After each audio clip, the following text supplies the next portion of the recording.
Hello नमस्कार साथियों। मैं प्रेम आप सबका स्वागत करता हूँ आप ही के YouTube channel BSA government job news पर। जैसे आपको पता है कि इसके अंदर मैं आपके साथ डेली करंट अफेयर्स और प्रीवियस ईयर के क्वेश्चन, स्टैटिक जी के क्वेश्चन भी इस वीडियो में मैं आपके साथ डिस्कस करता हूँ। तो आइए आज की क्लास आप शुरू करते हैं। कई बार क्या होता है, कुछ नए बच्चे आते हैं तो उनके एक बार मैं आपको बता दूं, इसके अंदर मैं आपके साथ 2020 के महत्वपूर्ण क्वेश्चन डिस्कस करूं जो आपके SSC के लिए, CHSL, MTS, GD, CGL, railway के लिए, NTPC, ग्रुप डी, हर एग्जाम के लिए जिन जिन में आपके करंट अफेयर के क्वेश्चन बनते हैं ये सेशन, और जहाँ जहाँ स्टैटिक जी के क्वेश्चन बनते हैं यह सेशन उन पेपर के लिए बहुत ही ज़्यादा महत्वपूर्ण है। तो आइए आज की क्लास आप शुरू करते हैं। वीडियो स्टार्ट होने से पहले सारे बच्चे इस वीडियो को अपने व्हाट्सएप ग्रुप, टेलीग्राम, फेसबुक आदि सोशल मीडिया पर अपने स्टडी ग्रुप पर शेयर कर दो ताकि ये परिवार हमारा बढ़ सके। तो आज का पहला क्वेश्चन है आपके सामने। हाल ही में श्रीलंका देश में किस बैंक ने अपना परिचालन बंद किया है? ICICI बैंक ने, SBI बैंक ने, PNB बैंक ने या OBC बैंक ने? हाल ही में श्रीलंका देश में निम्न में से किस बैंक ने अपना परिचालन बंद किया? मात्र आपके पास 10 से 15 सेकंड ही होते हैं हर क्वेश्चन का आंसर देने के लिए। तो इसका क्या आंसर हो जाएगा दोस्तों? इसका आंसर हो जाएगा आपका ऑप्शन है ICICI बैंक ने। ठीक है, जो फाउंड हुआ था 5 जनवरी 1994 को। ये सन तो आपने जरूर याद रखना ही रखना है। और इसका हेडक्वार्टर हो जाएगा आपका वडोदरा, रजिस्टर्ड और कॉर्पोरेट है मुंबई में। आपको एक ही ऑप्शन मिलेगा, मेनली मुंबई मिलता है, आपको इसको टिक करना है। इसके चेयरमैन हो जाएंगे दोस्तों आपके गिरीश चंद्र चतुर्वेदी जी, और इसके MD और CEO जो सबसे ज़्यादा पेपर में पूछे जाते हैं, संदीप बख्शी जी। फाइन। और नेक्स्ट यानी क्वेश्चन नंबर 2 है दोस्तों आपके सामने।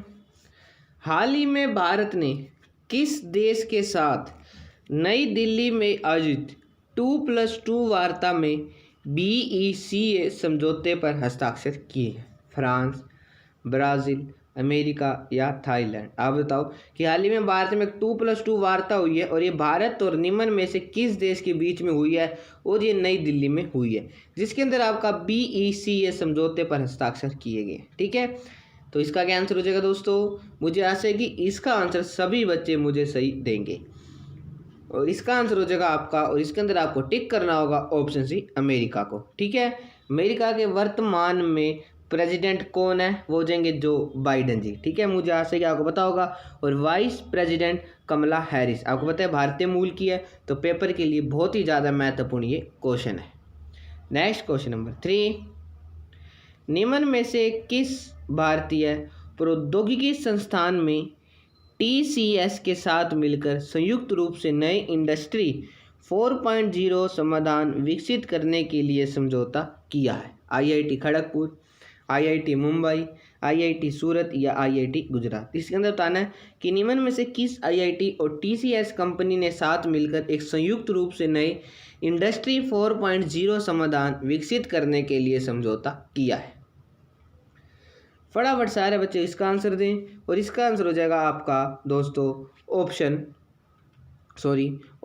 A, IIT Kharagpur. Fine. Next question number 4। निम्न में से भारत देश के सबसे भरोसेमंद मानव ब्रांड के रूप में किस अभिनेता ने शीर्ष स्थान हासिल किया है? अक्षय कुमार ने, अमिताभ बच्चन ने, सलमान खान ने या इनमें से कोई नहीं? एक भरोसेमंद मानव ब्रांड के रूप में किस अभिनेता ने शीर्ष स्थान हासिल किया है? तो ऐसा हाल ही में किसने किया है दोस्तों? तो इसका आंसर हो जाएगा आपका ऑप्शन बी, अमिताभ बच्चन जी ने। फाइन। Next question number 5। हाल ही में देश का कौन सा राज्य अदालत की कार्रवाई लाइव स्ट्रीमिंग करने वाला पहला उच्च न्यायालय बना है? इसके अंदर बताना है कि ऐसा भारत का कौन सा हाई कोर्ट है जो अदालत की कार्रवाई लाइव स्ट्रीमिंग करने वाला पहला उच्च न्यायालय यानी हाई कोर्ट बना है। इसके अंदर मैं आपके साथ जो जैसे देखो हाई कोर्ट आ गया तो फटाफट मैं आपके साथ हाई कोर्ट के महत्वपूर्ण पॉइंट भी डिस्कस करूंगा। कुछ पॉइंट मैंने अपनी पिछली वीडियो में डिस्कस कर रखे हैं, कुछ वही पॉइंट और कुछ नए पॉइंट भी मैं आपसे डिस्कस करूंगा ताकि वो भी रिवीजन हो सके। ठीक है, इसलिए इस वीडियो में आपके साथ इंपॉर्टेंट फैक्ट्स भी बताता हूँ, इसलिए वीडियो थोड़ा लंबा होता है लेकिन आपके एग्जाम के लिए बहुत ज़्यादा महत्वपूर्ण होता है। उड़ीसा, गुजरात, महाराष्ट्र या गुवाहाटी। सबसे पहले तो इसके अंदर आपने याद रख लेना है उच्च न्यायालय यानी हाई कोर्ट का आर्टिकल अनुच्छेद हमारे संविधान में है 214। अगर सुप्रीम कोर्ट का पूछें तब आपने 124 टिक करना है। ठीक है, दोनों को अलग अलग रखना, कंफ्यूज मत कर लेना। वर्तमान में भारत में कितने हाई कोर्ट हैं, तब आपने 25 टिक करने हैं। ठीक है, और नया बना था अभी हाल ही में आंध्र प्रदेश। फाइन। और सबसे पुराना हाई कोर्ट भारत का कौन सा है, अगर आपको पता है तो सारे बच्चों बताओ। ओल्डेस्ट हाई कोर्ट उच्च न्यायालय इन इंडिया, तब आपको टिक करना होगा दोस्तों कलकत्ता हाई कोर्ट, जिसकी स्थापना यानी जो बना था 1862 में। ठीक है, और आपको पता होगा एक हाई कोर्ट एक से ज़्यादा राज्यों का हाई कोर्ट हो सकता है। जैसे कि आपको मैं सिंपल सा एग्जांपल देता हूँ, पंजाब एंड हरियाणा का कौन सा हाई कोर्ट है, वो है चंडीगढ़ हाई कोर्ट। ठीक है, Punjab and Haryana Chandigarh high court. कुछ बच्चों को समझ नहीं आता, मैं आपको पहले बता देता हूँ हाई कोर्ट में क्या होता है। जैसे देखो अब क्या है, जो पंजाब और हरियाणा और चंडीगढ़ के लोग हैं, अगर इनको कोई केस लड़ना है तो पहले वो डिस्ट्रिक्ट कोर्ट में लड़ते हैं। कुछ केस होते हैं कि जो डिस्ट्रिक्ट कोर्ट में नहीं लड़े जाते, वो हाई कोर्ट में लड़े जाते हैं। कुछ डायरेक्टली सुप्रीम कोर्ट में लड़े जाते हैं। लगा लो कि आप हाई कोर्ट में गए थे, वहाँ से आप संतुष्ट नहीं हो, तब आप क्या करोगे, तब आप डायरेक्टली लगा लो कि आप डिस्ट्रिक्ट कोर्ट में गए थे, वहाँ से आपकी जजमेंट, वहाँ के जज की जजमेंट से आप असंतुष्ट हो, तब आप हाई कोर्ट में जाते हो। तो जो पंजाब हरियाणा और चंडीगढ़ के हाई कोर्ट हैं, तो उनको जो उनका हाई कोर्ट चंडीगढ़ में है, पंजाब हरियाणा चंडीगढ़ हाई कोर्ट, उनको वहाँ पे जाना होगा। ठीक है, इन तीनों का, ये दो तो राज्य हो गए, एक ही इनकी कैपिटल है, इन तीनों का हाई कोर्ट है चंडीगढ़ हाई कोर्ट। ठीक है, और ये चंडीगढ़ में स्थित है, इसका मतलब ये होता है। और इसके अंदर सबसे महत्वपूर्ण क्वेश्चन, सबसे ज़्यादा स्टेट्स किस हाई कोर्ट में आते हैं, तब आपने टिक करना है गुवाहाटी हाई कोर्ट। इसके अंदर दोस्तों 4 स्टेट आते हैं। सबसे पहला असम, अरुणाचल प्रदेश, नागालैंड और मिजोरम। यानी इन चारों राज्यों के व्यक्तियों को, इंसान आदमियों को अगर अपने हाई कोर्ट में केस करना है, तो लड़ना है या कुछ भी है, तब उनको गुवाहाटी हाई कोर्ट में जाना होगा। वहाँ पे अलग अलग बेंच होती है अलग अलग राज्य की, लेकिन जाना तो उनको वहीं पे होगा। यानी इन सभी राज्यों का एक हाई कोर्ट है, वो है गुवाहाटी हाई कोर्ट। ठीक है, आप सारी की सारी बातें जरूर याद रखेंगे। फाइन। और इसके बाद आता है एक आपका बॉम्बे हाई कोर्ट। बस 2 ही याद डिस्कस करूंगा, और सारे मैं आपके साथ अपनी पिछली वीडियो में डिस्कस कर चुका हूँ। बॉम्बे हाई कोर्ट में 2 स्टेट और 1 यूटी आती है। ये दोनों ही कंफ्यूज करते हैं, तो इसलिए मैं आपके साथ डिस्कस कर रहा हूँ। और 2 स्टेट कौन कौन से हैं, एक हो जाएगा आपका गोवा, दूसरा आपका महाराष्ट्र। ठीक है, और एक यूटी कौन सी है, Dadar and Nagar Haveli and Daman and Diu. आपको पता है इन दोनों को एक यूटी बना दिया गया। पहले इसके अंदर 2 यूटी आती थी, लेकिन इन दोनों के बनाने के बाद इसके अंदर 1 यूटी हो गई। फाइन, मुझे आशा है कि आपको जरूर समझ आ गया होगा। एक क्वेश्चन और सबसे ज़्यादा पूछा जाता है कि किस हाई कोर्ट में सबसे ज़्यादा जज है, यानी किस उच्च न्यायालय में जजों की संख्या सबसे ज़्यादा है, तब आप इलाहाबाद हाई कोर्ट को टिक करोगे। ठीक है, ये क्वेश्चन बार बार बनते हैं, इसलिए मैं आपके साथ डिस्कस कर रहा हूँ। फाइन, तो इसका क्या आंसर हो जाएगा दोस्तों, वैसे इसका आंसर हो जाएगा आपका option B Gujarat. Live streaming करने वाला पहला उच्च न्यायालय गुजरात बना। ठीक है, जिसका फॉर्मेशन दोस्तों, यानी गुजरात राज्य का फॉर्मेशन 1 मई 1960 को हुआ था, जिसकी कैपिटल हो जाएगी आपकी गांधीनगर, और दोस्तों लार्जेस्ट सिटी भी आपकी हो जाएगी अहमदाबाद। यहाँ पे कुल जिले हो जाएंगे 33, गवर्नर आचार्य देवव्रत जी और चीफ मिनिस्टर विजय रूपानी जी, जो बीजेपी पार्टी की है। यहाँ पे सिर्फ और सिर्फ विधानसभा है, और इनकी विधानसभा में 182 सीट्स है। ठीक है, यहाँ से राज्यसभा में 11 और लोकसभा में 26 सीट्स है। फाइन, ये सारी बातें आपने जरूर याद रख लेनी है। अब हम बताओ कि एक, चलो हाई कोर्ट से इम्पोर्टेंट है कि एक वो बनाया गया था नेशनल जुडिशरी। हम हमेशा हाई कोर्ट और सुप्रीम कोर्ट के जजेस की बात कर लेते हैं, लेकिन ये नहीं बताते कि ये इनकी अपॉइंटमेंट किस तरह की जाती है। Appointment act. ठीक है, यानी जजेस को अपॉइंट करने के लिए एक एक्ट बनाया गया था, जिसका नाम है नेशनल जुडिशरी अपॉइंटमेंट एक्ट। ठीक है, सबसे पहले आपने याद रख लेना, इसका काम क्या होता है, जजेस को अपॉइंट करना और उनकी ट्रांसफ़र करना, ये इसका काम होता है। और ये किसके तहत बनाई गई थी, ये बनाया गया था 99 कॉन्स्टिट्यूशनल अमेंडमेंट एक्ट। मैं आपके साथ CAB और CAA अपनी पिछली वीडियो में बिल्कुल अच्छी तरह से डिस्कस कर चुका हूँ, ठीक है। इसके अंदर क्या होता है दोस्तों, नेशनल जुडिशरी अपॉइंटमेंट एक्ट में 6 मेंबर्स होते हैं। इसकी बाइफर्फिकेशन होती है। वैसे मैं आपकी जनरल नॉलेज के लिए बता रहा हूँ क्योंकि पता होना चाहिए। 3 की 1+2 यानी एक तो हमारे चीफ जस्टिस हो जाते हैं और 2 हमारे सीनियर मोस्ट जज होते हैं, ठीक है। और इसमें भी 1+2 होते हैं। जैसे एक हमारा लॉ मिनिस्टर, कानून मंत्री हो जाते हैं, ठीक है, जो हर राज्य वगैरह के होते हैं ना, वो लॉ मिनिस्टर, ठीक है। और 2 हो जाएंगे आपके जो अपॉइंट किए जाएंगे CGI के द्वारा, प्राइम मिनिस्टर के द्वारा और लीडर ऑफ ओपोजिशन के द्वारा, ठीक है। ऐसे जजेस की अपॉइंटमेंट की जाती है। फाइन। नेक्स्ट, और गुजरात का खुद का हाई कोर्ट है, वो अभी आपके साथ ये डिस्कस किया है। क्वेश्चन नंबर 6, हाल ही में किस राज्य में 100 मिलियन वर्ष पुरानी एग्रिमचान गोलाम मछली को देखा गया है? ये किसकी प्रजाति है? ये मछली जानवर की एक प्रजाति है और हाल ही में 100 मिलियन वर्ष पुरानी ये मछली देखी गई है। तो क्वेश्चन हमारे पेपर में जरूर बन सकता है। केरल, तमिलनाडु, पश्चिम बंगाल, ये इनमें से कोई नहीं। फटाफट बच्चे मुझे इसका आंसर दे। अगर आपको पता है, नहीं पता तो कोई चिंता नहीं करनी। याद रख लेना दोस्तों, इसका आंसर हो जाएगा आपका ऑप्शन है केरल, जिसका फॉर्मेशन 1 नवंबर 1956 को हुआ था। कैपिटल हो जाएगी आपकी तिरुवनंतपुरम और डिस्ट्रिक्ट हो जाएंगे आपके 14th। यहाँ पे गवर्नर है आरिफ मोहम्मद खान जी और चीफ मिनिस्टर हो जाएंगे आपके पिनराई विजयन जी।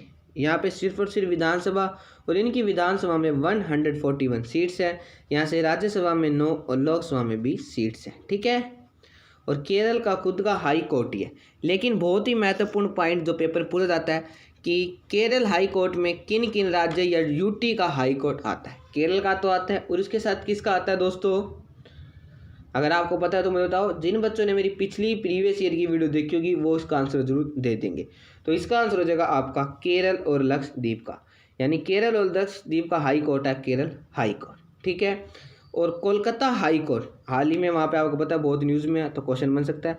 कोलकाता हाई कोर्ट में वेस्ट बंगाल का और अंडमान एंड निकोबार का हाई कोर्ट है कोलकाता हाई कोर्ट, ठीक है। और हाई कोर्ट की रिटायरमेंट एज क्या होती है, यानी हाई कोर्ट की जजेस की रिटायरमेंट एज होती है 62 ईयर्स। लेकिन जब हमारा संविधान बना था तब इसकी यानी हाई कोर्ट के जजेस की रिटायरमेंट एज 60 ईयर्स थी। ये 2 साल बढ़ाई गई है 15 CAA के तहत, ठीक है। हाई कोर्ट के बारे में बिल्कुल सारी पॉइंट डिस्कस कर चुका हूँ, इससे बाहर एक भी क्वेश्चन नहीं बनेगा।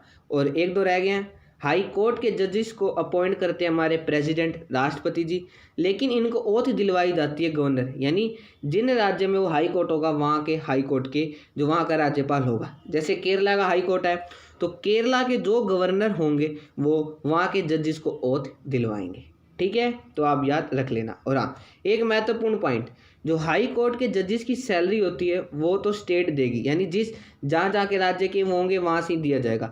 लेकिन जो इनको पेंशन दी जाती है दोस्तों, तो पेंशन इनको यूनियन यानी केंद्र के द्वारा दी जाती है। दोनों क्वेश्चन अलग अलग हैं। SSC का फेवरेट क्वेश्चन, हाई कोर्ट के जजेस को सैलरी स्टेट राज्य के द्वारा, पेंशन दी जाती है केंद्र के द्वारा। नेक्स्ट क्वेश्चन नंबर 7, भारत का कौन सा राज्य है सब्जियों का निश्चित आधार मूल्य तय करने वाला पहला राज्य बना है? गुजरात, हरियाणा, केरल या तमिलनाडु? बहुत ही अच्छा किया है, लेकिन ग्राउंड फ्लोर पे भी जरूर फॉलो होना चाहिए। सब्जियों का निश्चित आधार मूल्य तय करने वाला पहला राज्य बना है, तो इसका आंसर हो जाएगा दोस्तों आपका ऑप्शन सी केरल। सबसे ज़्यादा लिटरेसी रेट केरल में ही है। नेक्स्ट क्वेश्चन नंबर 8, हाल ही में किस राज्य ने अंतरजातीय विवाहित जोड़ियों को प्रोत्साहित करने के लिए पोर्टल लॉन्च किया है, जिससे कि आपको पता है भेदभाव वगैरह, अनटचेबिलिटी वगैरह कम की जानी चाहिए। जो डॉक्टर भीमराव अंबेडकर वगैरह बहुत चाहते थे कि अनटचेबिलिटी, छुआछूत वगैरह नहीं होनी चाहिए, क्योंकि उनके साथ हुई थी, वो इसके खिलाफ ही हमेशा लड़ते आए थे। इसलिए फंडामेंटल राइट्स, मौलिक अधिकार हमें दिए गए हैं संविधान में, ठीक है। 14 से 18 तक right to equality, freedom, religion, constitutional remedies, सब कुछ हमें दिए गए हैं। अगर आपके तब भी फंडामेंटल राइट्स, मौलिक अधिकारों का उल्लंघन होता है तो आप डायरेक्टली सुप्रीम कोर्ट में जा सकते हैं। आपकी जनरल नॉलेज के साथ साथ आपकी लाइफ के लिए इंपॉर्टेंट है और आपके पेपर में भी ये क्वेश्चन बनते हैं। ओडिशा, केरला, कर्नाटक या छत्तीसगढ़ अंतर्जातीय विवाहित जोड़ियों को प्रोत्साहित करने के लिए निम्न में से किस राज्य सरकार द्वारा एक पोर्टल लॉन्च किया गया है?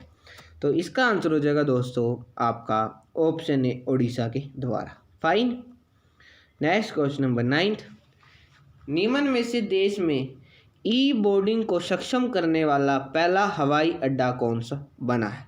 Hyderabad airport, Delhi airport, Indira Gandhi airport, इनमें से कोई नहीं। ऐसा कौन सा हाई एयरपोर्ट है भारत का जो ई बोर्डिंग को सक्षम करने वाला पहला हवाई अड्डा बना है?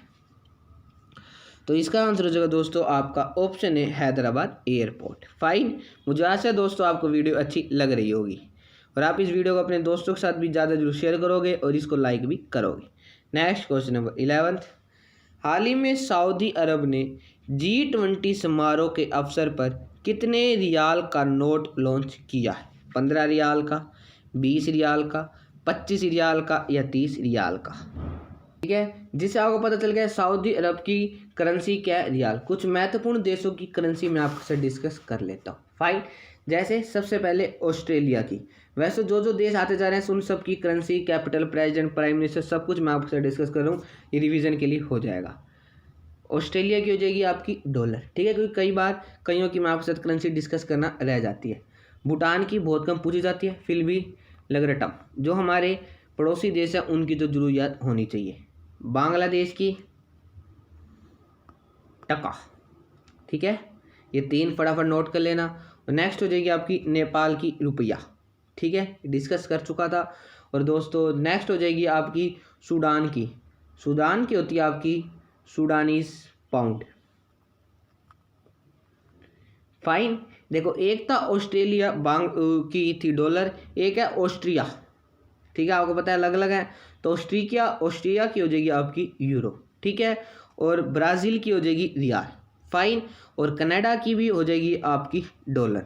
अगर आप एक तरह याद कर सकते हो कि डॉलर की कहाँ पे है, तो आप वैसे भी आपको लिस्ट चाहिए, आप वो भी बता देना, मैं आपको वैसे भी बता दूंगा। ठीक है, क्योंकि बहुत सारे देश हैं, मेनली उन देशों की पूछी जाती है जो देश बार बार पूछे जाते हैं, ये जो देश हाल ही में न्यूज़ में होते हैं उनकी मेनली पूछी जाती है। और सारे देश मैं आपसे डिस्कस कर रहा हूँ। ठीक है, फिनलैंड की भी हो जाती है यूरो, और इसके साथ साथ फ्रांस की भी हो जाती है यूरो।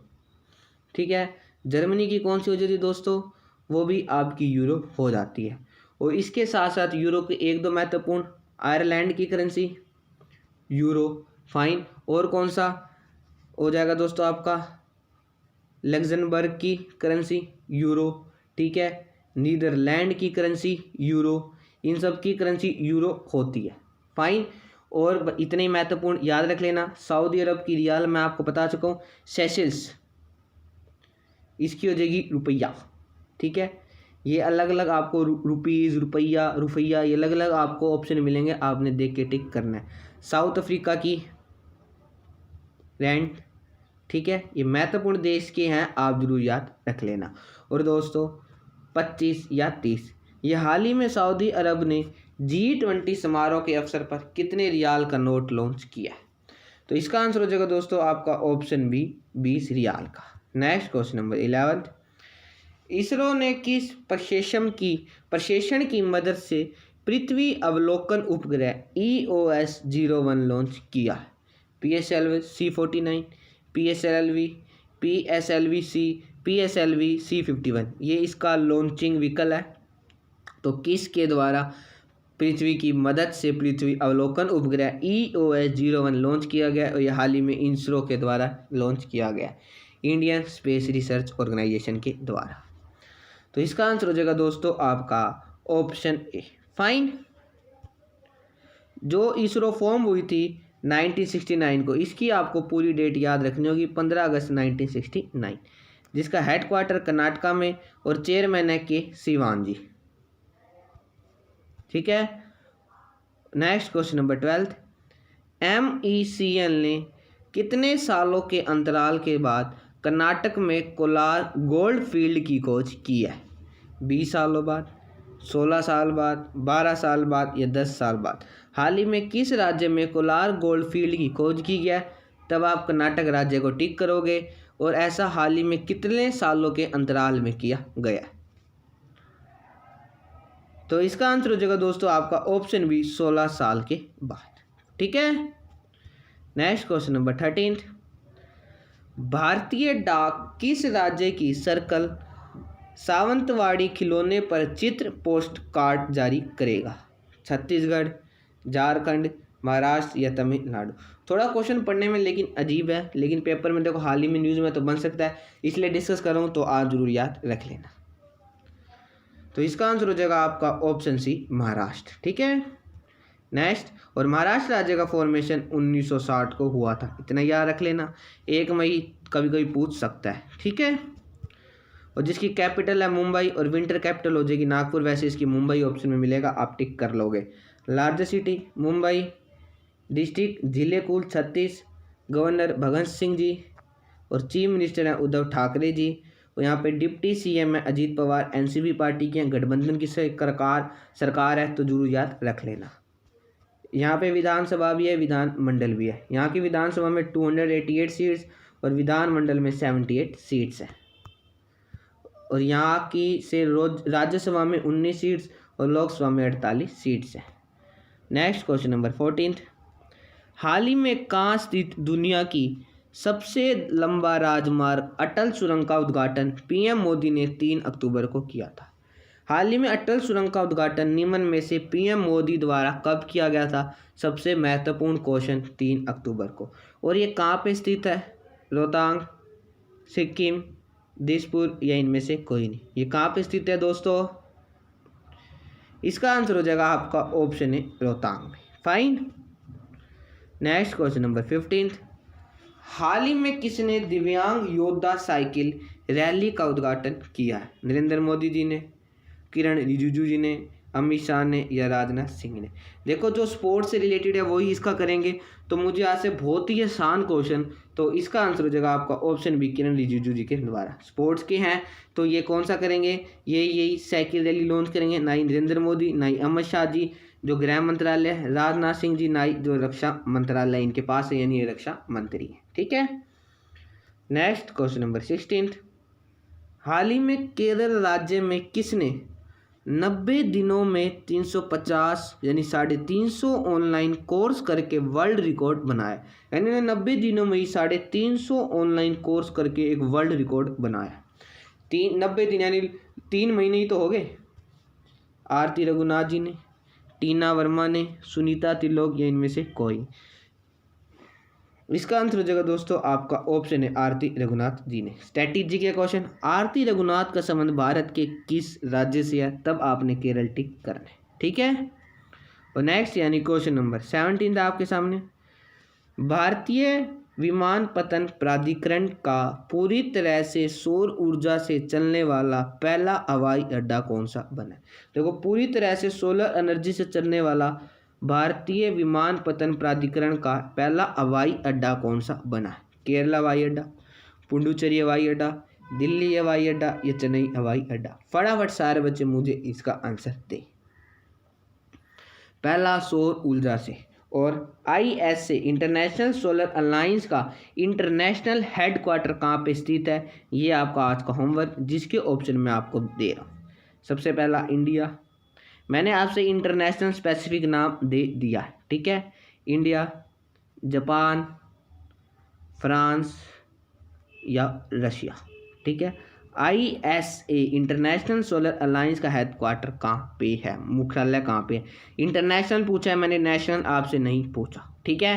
और ये मैं आपको पिछली वीडियो में 2 से 3 बार डिस्कस कर चुका हूँ। और इसका आंसर हो जाएगा दोस्तों आपका ऑप्शन बी पुडुचेरी हवाई अड्डा। ये पहला सौर ऊर्जा से चलने वाला पहला हवाई अड्डा बना है। पुडुचेरी आपको पता है यूटी है, जिसका फॉर्मेशन 1954 को हुआ था, लेकिन एज अ यूटी पेपर में पूछा जाएगा तब आपने 1962 टिक करना है। मोस्टली पेपर में यही पूछा जाता है।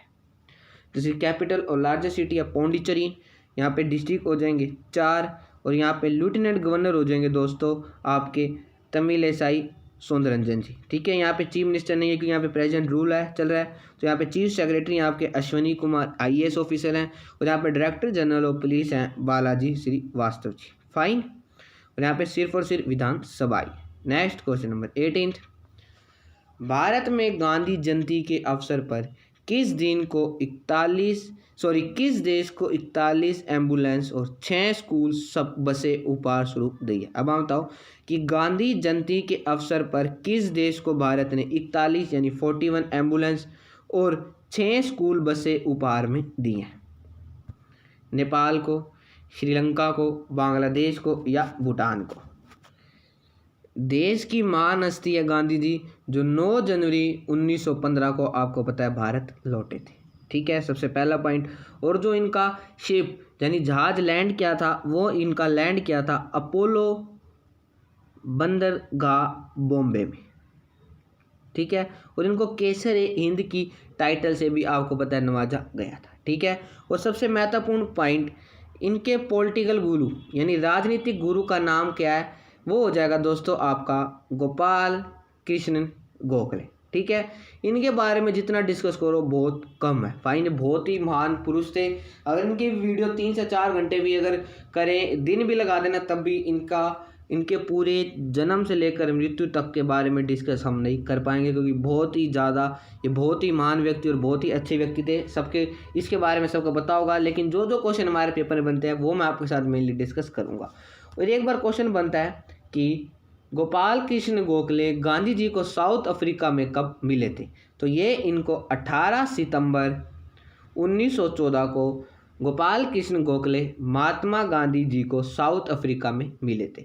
और गोपाल कृष्ण गोखले जी की मृत्यु नवंबर 1915 में हुई थी, और इनकी मृत्यु कोलकाता में हुई थी। और इन्होंने गांधी जी को रोका था कि अभी तुम, जैसे ये 9 जनवरी 1915 को भारत में आते हैं, कि अभी तुम 1 साल भारत का भ्रमण करो, अभी तुम भारत की पॉलिटिक्स में नहीं घुसोगे। तभी गांधी जी 1917 में अपना चंपारण सत्याग्रह पहला करते हैं। पहले इसका आंसर जान लो, इसका आंसर हो जाएगा नेपाल। अब बच्चे कहेंगे सर 1917 में कैसे करते हैं? देखो 1915 में वो भारत में आए, 1 साल उनको रोक दिया 1916 के लिए, लेकिन आपको पता है 1915 को ही, नवंबर 1915 को कोलकाता में गोपाल कृष्ण गोखले जी की मृत्यु हो जाती है।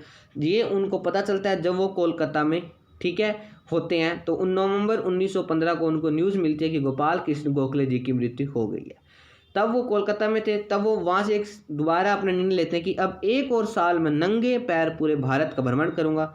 इसलिए वो 1917 में अपना पहला चंपारण सत्याग्रह करते हैं, जिसका आपको पता है इंडिगो कल्टीवेशन को रोकने के लिए। और वहाँ पे इन्होंने कौन सा सिस्टम चलाया था?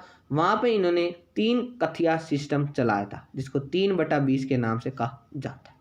ठीक है, और ये वहाँ पे जीत जाते हैं। फाइन। और आफ्टर चंपारण सत्याग्रह रविंद्रनाथ टैगोर ने महात्मा गांधी जी को महात्मा की उपाधि यानी महात्मा का टाइटल दिया था। चंपारण सत्याग्रह के बाद दिया था, और ये इनको रविंद्रनाथ टैगोर जी ने दिया था। फाइन, महत्वपूर्ण पॉइंट है सारे के सारे। ठीक है, और अब आपको पता चल गया गांधी जी की जयंती के अवसर पर 41 एम्बुलेंस और 6 स्कूल बसें उपहार स्वरूप में दी हैं भारत में। ठीक है, नेक्स्ट क्वेश्चन नंबर 19। किस देश ने टी-70 हाइपरसोनिक क्रूज मिसाइल का सफल परीक्षण किया है? फ्रांस ने की है, रूस ने, जापान ने या साउथ अफ्रीका ने? ऐसा हाल ही में किस देश ने किया? जापान की करेंसी येन। ठीक है, कैपिटल क्या हो जाएगी? अगर आपको पता है तो जापान की कैपिटल मुझे बताओ। वो हो जाएगी आपकी टोक्यो। ठीक है, फ्रांस की कैपिटल हो जाएगी आपकी पेरिस, और करेंसी हो जाएगी यूरो। ठीक है, ऐसे हम रैंडमली याद करते चलेंगे, आपको सारा याद हो जाएगा, आपने चिंता नहीं करनी, बस आपने इस वीडियो के साथ जुड़े रहना है। इसका आंसर हो जाएगा आपका ऑप्शन बी, रूस। Next question number 20। हाल ही में किस शहर ने नौसेना प्रतिष्ठापना समारोह 2020 की मेजबानी की है? विशाखापट्टनम, गन्नौर, पुणे या मुंबई ने? ये है दोस्तों आपका क्वेश्चन, और ये रहे आपके ऑप्शन। अगर आप पढ़ना चाहते हो दोबारा पढ़ सकते हो, आपके पास मात्र 10 सेकंड है इसका आंसर देने के लिए।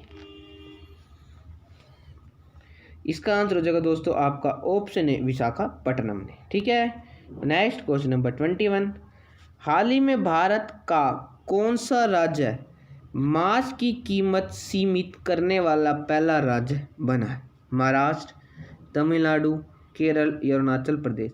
ऐसा भारत का कौन सा राज्य है दोस्तों जिसने मांस की कीमत सीमित करने वाला ऐसा पहला राज्य बना। और बहुत अच्छी बात है, जैसे आपको पता है कि जब पहले लॉकडाउन लगा था कि कितने ब्लैक रेट में मास्क बिके थे, और अब दोबारा आपको पता है कैसी हालात हो रहे हैं, इसलिए आप अपनी सेफ्टी जरूर रखना। और इसका आंसर हो जाएगा दोस्तों आपका ऑप्शन है महाराष्ट्र राज्य। नेक्स्ट क्वेश्चन नंबर 22, हाल ही में किस राज्य सरकार ने जेवर नोएडा इंटरनेशनल एयरपोर्ट स्थापित करने की घोषणा की है। नोएडा की बात है ये तो सारे बच्चे एक ही आंसर देंगे, उत्तर प्रदेश, उत्तराखंड, हरियाणा या पंजाब। बहुत ही महत्वपूर्ण और बहुत ही आसान क्वेश्चन। इसका आंसर हो जाएगा आपका ऑप्शन है उत्तर प्रदेश। ठीक है, देखो नोएडा आया तो उत्तर प्रदेश ही आंसर आएगा। उत्तर प्रदेश राज्य का फॉर्मेशन 1950 को हुआ था, वैसे 24 जनवरी 1950 को हुआ था। Capital Lucknow, largest city Kanpur. District आपके 75 हो जाएंगे। गवर्नर आपकी आनंदीबेन पटेल। चीफ मिनिस्टर योगी आदित्यनाथ जी, और पता है इन्होंने अभी हाल ही में ट्वीट करके कल परसों बताया था कि इनको भी कोरोना हो गया। यहाँ पे डिप्टी सीएम है केशव प्रसाद मौर्य और दिनेश शर्मा जी। ठीक है, यहाँ पे विधानसभा भी है, विधानमंडल भी है। इनकी विधानमंडल में 100 सीट्स हैं और विधानसभा में 403 सीट्स हैं। महत्वपूर्ण राज्य है, यहाँ से 31 राज्यसभा में सीट्स और 80 लोकसभा में सीट। ये चारों का चारों डाटा अब यूपी का तो जरूर याद रख लेना। नेक्स्ट क्वेश्चन नंबर 23, हाल ही में उत्तर प्रदेश राज्य की सरकार ने नौगढ़ रेलवे स्टेशन का नाम बदलकर क्या रखा है। स्टैटिक जीके का क्वेश्चन जो रेलवे में 101% बनेगा। नौगढ़ रेलवे स्टेशन भारत के किस राज्य में स्थित है। तब आप टिक करोगे दोस्तों उत्तर प्रदेश यानी यूपी को। और इसका हाल ही में नाम बदला गया है, तो आप मुझे बताओ कि हाल ही में नौगढ़ रेलवे स्टेशन का नाम बदलकर क्या रखा गया है। Sunil railway station, Siddharth Nagar railway station, Narendra Modi railway station या अटल बिहारी वाजपेयी रेलवे स्टेशन। इसका क्या आंसर हो जाएगा दोस्तों। इसका आंसर हो जाएगा आपका option B, Siddharth Nagar railway station. ठीक है, ये नौगढ़ रेलवे स्टेशन का नाम बदल कर रखा गया।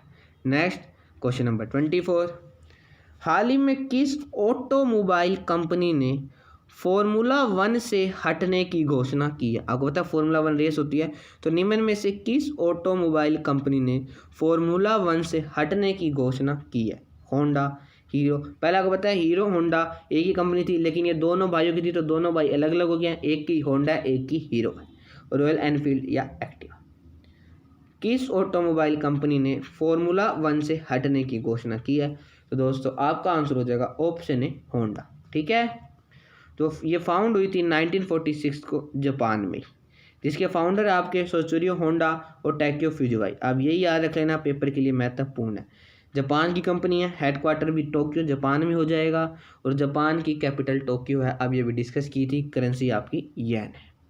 ठीक है, इसके की पीपल हैं तो उसके मौके चेयरमैन नहीं पूछे जाएंगे, अजीब सा नाम है, आप इतना याद रख लेना। अगर आप याद रख सकते हो तो ये CEO जरूर याद रख लेना। नेक्स्ट क्वेश्चन नंबर 25, हाल ही में दिल्ली राज्य सरकार ने 12,000 छात्रों को कोडिंग में प्रशिक्षित करने के लिए किसके साथ समझौता किया है। हिंदुस्तान टाइम्स के साथ, व्हाट्सएप के साथ, इकोनॉमिक्स टाइम्स या फेसबुक के साथ। ऐसा हाल ही में दिल्ली राज्य की सरकार, जो आपको पता है अरविंद केजरीवाल जी है, उन्होंने 12,000 छात्रों को कोडिंग में प्रशिक्षित करने के लिए किसके साथ समझौता किया। किसके साथ किया है। दिल्ली के लेफ्टिनेंट गवर्नर अनिल बैजल जी IAS ऑफिसर है। इसका आंसर हो जाएगा दोस्तों आपका ऑप्शन है हिंदुस्तान टाइम्स के साथ किया। ठीक है, अब आपके स्ट्रैटेजी के यानी प्रीवियस ईयर के क्वेश्चन शुरू हो चुके हैं। और आपका पहला क्वेश्चन, सदीर भारत के किस नृत्य शैली का एक प्राचीन नाम है। बताओ, सदीर भारत के किस नृत्य शैली का एक प्राचीन नाम है। कथक, ओडिसी, भारतनाट्यम या मोहिनीअट्टम। कुछ महत्वपूर्ण डांस जो पेपर में पूछे जाते हैं। सबसे पहला कालबेलिया, ये राजस्थान का डांस है। ठीक है, और ये कालबेलिया जनजाति के द्वारा ही किया जाता है। ठीक है, फाइन। और जो बिहू डांस है असम का, ये साल में 3 बार किया जाता है। ये कचारी के द्वारा, कछारी जनजातियों के द्वारा बिहू डांस साल में 3 बार किया जाता है। ठीक है, एक आपको पता है रूफ डांस है, ये जम्मू एंड कश्मीर का डांस है। ठीक है, ये सारे महत्वपूर्ण जो कुछ ऐसे डांस है जो हर बच्चे को पता होते हैं और कुछ ऐसे डांस जो पेपर में बार पूछे जाते हैं लेकिन बच्चों को नहीं पता होते, वही मैं आपके साथ डिस्कस कर रहा हूँ। टिपानी डांस, ये हो जाएगा दोस्तों आपका गुजरात का, ठीक है। ये आधा पा है टिपानी डांस, ये सौराष्ट्र जनजाति के द्वारा किया जाता है, फाइन। और एक हो जाएगा आपका जानबाई डांस, ये छत्तीसगढ़ राज्य का डांस है, फाइन। नेक्स्ट हो जाएगा आपका लहू डांस, ये आपका मेघालय का डांस है। अगर आपको इनके आंसर पता तो सारे बच्चे मुझे फटाफट इसके आंसर दे सकते हैं। गोरीचा डांस, ये आपका महाराष्ट्र का हो जाएगा, ठीक है। वेस्ट बंगाल के 3-4 बार पूछे जाते हैं और वेस्ट बंगाल में इलेक्शन है तो महत्वपूर्ण राज्य वैसे बना हुआ है। जात्रा डांस, सॉरी दोबारा लिख देता हूँ, वेस्ट बंगाल का जात्रा, एक हो जाएगा आपका बाउल, एक हो जाएगा आपका कीर्तन, एक हो जाएगा आपका काड़ी, ठीक है। भंगड़ा वगैरह आपका पता है पंजाब का ही है, ठीक है। गिद्धा और वो ये एक हो जाएगा आपका डांडिया वगैरह, ये गुजरात का हो जाएगा, फाइन। और महाराष्ट्र का गोरीचा तो आपने करा है, उसके साथ साथ लावनी डांस भी कहाँ का है, ये भी महाराष्ट्र का है, ठीक है। ये महत्वपूर्ण है, आप ध्यान रख लेना। और अभी जो बताओ इसका आंसर हो जाएगा दोस्तों आपका ऑप्शन सी भारतनाट्यम, ठीक है। और भारतनाट्यम तमिलनाडु का हो जाएगा, फाइन। कथकली केरल का। नेक्स्ट क्वेश्चन नंबर 27, श्रीलंका की वाणिज्यिक राजधानी क्या है। देखो जब मैंने आपसे श्रीलंका के बारे में डिस्कस किया था उसके बारे में मैंने आपको उसकी 2 राजधानी बताई थी। अब बताओ वाणिज्यिक राजधानी क्या है। त्रिकोमाली, कोलंबो, गाले या कैंडी। फटाफट सारे बच्चे मुझे इसका आंसर दो। महत्वपूर्ण और बहुत ही आसान क्वेश्चन है, मैं आपको 15 सेकंड दूंगा इसका आंसर देने के लिए। ये क्वेश्चन मैं आपके साथ देखो अपनी पिछली वीडियो में डिस्कस करा है, वही क्वेश्चन आपके पेपर में बने थे और आगामी पेपर में भी यही बनेंगे। आप बस ट्रस्ट रखना और इस वीडियो को ज़्यादा अपने दोस्तों के साथ शेयर करना। तो इसका आंसर हो जाएगा दोस्तों आपका ऑप्शन बी कोलंबो, ठीक है। अभी देखो श्रीलंका के बारे में, लेजिस्लेटिव कैपिटल है आपकी श्री जयवर्धनापुरे कोटे और एग्जीक्यूटिव और जुडिशियल कैपिटल आपकी कोलंबो। दोनों बताई थी पिछली वीडियो, जाके देख लेना और दोनों आपको याद रखनी है। लार्जेस्ट सिटी हो जाएगी इसकी Colombo. Next question number 28, Junagadh शिलालेख निम्न में से किस भाषा का पहला शिलालेख माना जाता है।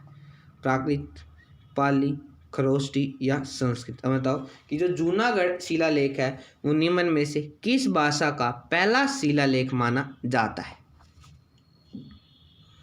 तो इसका आंसर हो जाएगा दोस्तों आपका ऑप्शन डी संस्कृत भाषा का, फाइन। नेक्स्ट क्वेश्चन नंबर 29, निम्नलिखित में से किसे महात्मा गांधी का राजनीतिक गुरु माना जाता था। देखो वही क्वेश्चन बन गया, या भी अभी हाल ही में मैंने आपके साथ डिस्कस किया था, ठीक है। चलो दोबारा महात्मा गांधी जी की बात हो रही है तो कुछ महत्वपूर्ण पॉइंट और भी मैं आपके साथ डिस्कस करूंगा, जो इन्होंने बाद में अहमदाबाद मिल स्ट्राइक वगैरह स्वदेशी मूवमेंट वो भी डिस्कस फटाफट करूंगा।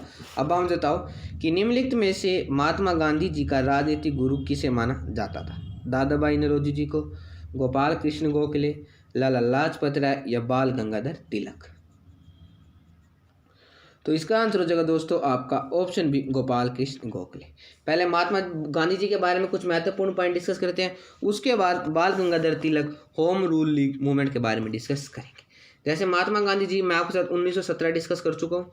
1918 आपको पता है अहमदाबाद मिल स्ट्राइक हुई थी। कन्फ्यूजन क्वेश्चन ज़्यादा डिस्कस करता हूँ ताकि जो बच्चे कन्फ्यूज हो जाते हैं। अगर ये पूछा जाए कि फर्स्ट ऑल इंडिया स्ट्राइक कब हुई थी, ये तो है अहमदाबाद मिल स्ट्राइक 1918 में। गांधी जी की पहली स्ट्राइक 1918 में हुई थी। लेकिन क्वेश्चन ये बनता है कन्फ्यूजन वाला, फर्स्ट ऑल इंडिया स्ट्राइक यानी पूरे भारत में स्ट्राइक की गई थी पहली, वो की गई थी दोस्तों 6 अप्रैल 1919 को।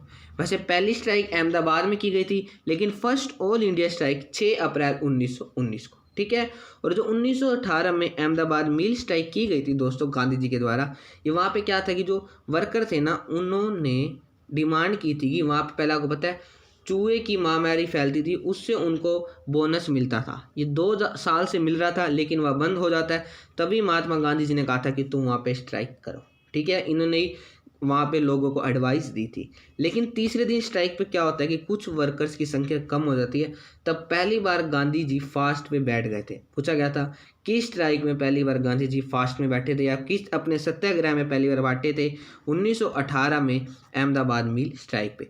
तभी इनको देखते ही मिल ओनर ने डिसाइड कर दिया था, अनाउंस कर दिया कि हम 35% बोनस देंगे। 1918 में ही एक आपको पता है खेड़ा या खेड़ा सत्याग्रह कहा जाता है, वो भी होता है। ठीक है, इसमें फार्मर से टैक्स कलेक्शन किया जाता था। गांधी जी ने इमीडिएट सोल्यूशन बताया कि तुम टैक्स मत पे करो, क्योंकि फिर उसके बाद उन्होंने गांधी जी ने अंग्रेज़ों से बात करी तो उन्होंने उनका ही फेमिन कोड बताया। अंग्रेज़ों ने एक फेमिन कोड बना रखा था कि अगर किसी फार्मर की 50% फसल या 50% के करीब या उससे ज़्यादा फसल बर्बाद होती है तो वो टैक्स पे नहीं करेगा। ठीक है, तो उन्होंने इसका ये बता के उनको भी वहाँ से आज़ाद, खेड़ा सत्याग्रह करके वहाँ से आज़ाद कर दिया था, क्योंकि वहाँ पे ड्राउट वगैरह आ गई थी तो वहाँ पे किसानों को बहुत नुकसान हो रहा था। और आपको पता है 1918 में वर्ल्ड वॉर एंड हुआ था। अब देखो ये सारा महत्वपूर्ण पॉइंट हो गया। अब इसके अंदर मैं आपके साथ होम रूल मूवमेंट डिस्कस करूंगा, फटाफट डिस्कस करेंगे। इसकी शुरुआत अप्रैल 1916 में बाल गंगाधर तिलक जी के द्वारा की गई थी। ठीक है, और इनका महाराष्ट्र वाला था, बॉम्बे को छोड़ के महाराष्ट्र वाला एरिया था। और इन्होंने 2 न्यूज़पेपर भी पब्लिश की थी।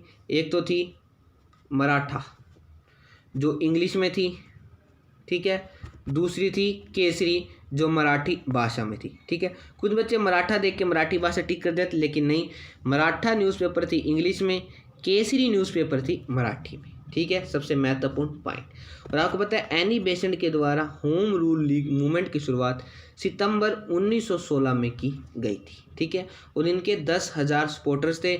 इन्होंने ये बॉम्बे और रेस्ट ऑफ इंडिया को, ठीक है, बॉम्बे और रेस्ट ऑफ इंडिया यानी ये महाराष्ट्र और मध्य प्रदेश वाला एरिया था तिलक जी के पास, इसके अलावा बॉम्बे और जितना भी पूरा एरिया बचता है भारत का, वहाँ पे इन्होंने होम रूल लीग मूवमेंट की शुरुआत की थी। ठीक है, इन्होंने एक न्यूज़पेपर निकाला था, वो था कॉमनवेल्थ, और ये इन्होंने इंग्लिश में पब्लिश किया था। ठीक है, इतना ही महत्वपूर्ण पॉइंट आप होम रूल लीग मूवमेंट से याद रख लेना। और लेकिन ये पूछा जाता है कि इन दोनों में से सबसे बेटर ऑर्गेनाइज किसका था, तब आप बाल गंगाधर तिलक पे टिक करोगे। ठीक है, और नेक्स्ट यानी क्वेश्चन नंबर 30 है दोस्तों आपके सामने। भूगर्भ में तापमान वृद्धि का मुख्य कारण क्या है? दबाव, रेडियोस्क्रिय पदार्थों का विखंडन, दबाव और रेडियोस्क्रिय पदार्थों का विखंडन दोनों, या कोई विकल्प सही नहीं है। महत्वपूर्ण और थोड़ा सा टफ क्वेश्चन है। भूगर्भ में तापमान वृद्धि का मुख्य कारण क्या है? फटाफट सारे बच्चे मुझे इसका आंसर दें। इसका क्या आंसर हो जाएगा दोस्तों? इसका आंसर हो जाएगा आपका ऑप्शन सी, दबाव और रेडियोस्क्रिय पदार्थों का विखंडन दोनों। ठीक है, आप दूसरी याद रख लेना, भूगर्भ में तापमान वृद्धि का मुख्य कारण है दबाव और रेडियोस्क्रिय पदार्थों का विखंडन। ठीक है, और हाँ, सारे बच्चे मुझे कमेंट बॉक्स में जरूर बताओ आपके 30 में से कितने प्रश्न सही है। आज की वीडियो में बस इतना ही। मुझे आशा है कि दोस्तों आपको वीडियो अच्छी लगी होगी। अगर आपको वीडियो अच्छी लगी है तो आप इस वीडियो को लाइक करना, ज़्यादा से ज़्यादा अपने दोस्तों के साथ शेयर करना, ताकि और भी बच्चे हमसे जुड़ सके। अगर अभी भी किसी ने इस चैनल को सब्सक्राइब नहीं किया है तो आपने इस चैनल को भी जरूर सब्सक्राइब करना है, साथ में बेल आइकन को भी जरूर दबाना है, जिससे आने वाली हर वीडियो का नोटिफिकेशन आपको मिल सके। अगर आपको इस वीडियो से रिलेटेड या इसमें जो मैंने आपसे टॉपिक डिस्कस करे हैं कोई भी डाउट हो तो आप बेझिझक कमेंट बॉक्स में लिखना, मैं आप सबके कमेंट पढ़ता हूँ और रिप्लाई भी दूंगा। और हम बहुत ही जल्दी दोस्तों अपनी नेक्स्ट वीडियो मिलेंगे। जय हिंद, जय Bharat, thank you and have a nice day.